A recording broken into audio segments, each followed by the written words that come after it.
ফটোশপে subject থেকে ব্যাকগ্রাউন্ডকে কীভাবে remove করবো। তো ফার্স্ট অপশান হচ্ছে ম্যাজিক সিলেকশনই আমরা ব্যাকগ্রাউন্ডকে সিলেক্ট করতে পারি।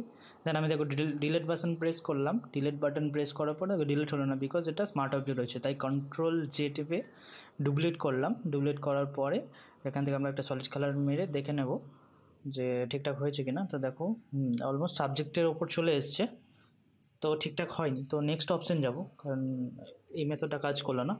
নেক্সট অপশান হচ্ছে আমরা সিলেক্টে যাব।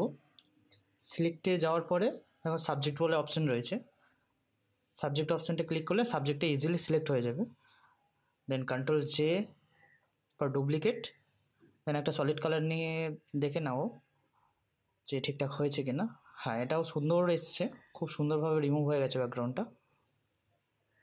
এই মেথডটা কাজ করছে, প্রপারলি রিমুভ হয়ে গেছে। দেন নেক্সট হচ্ছে আমরা এখানে যেহেতু স্মার্ট অবজেক্ট আছে, এখানে প্রপার্টিসে এখানে কোনো অপশান নেই, তাই এটাকে ডুপ্লিকেট করে ইমেজটাকে রেস্টারাইজ করে নেবো। রেস্টারাইজ করলেই দেখো একটা অপশান খুলে যাবে, কুইক অ্যাকশান। কুইক অ্যাকশানে গিয়ে রিমুভ ব্যাকগ্রাউন্ডের অপশান চলে আসবে, জাস্ট ওয়ান ক্লিক করবে। ওয়ান ক্লিক করলেই ব্যাকগ্রাউন্ডটা ইজিলি রিমুভ হয়ে যাবে। দেন একটা সলিড কালার ফেলে দেখিয়ে দিই, একদম পারফেক্ট ব্যাকগ্রাউন্ডটা রিমুভ হয়ে গেছে। খুব সুন্দরভাবে খুব সুন্দর রেজাল্ট দিয়েছে, দারুণ। এই অপশানটা খুবই সুন্দর।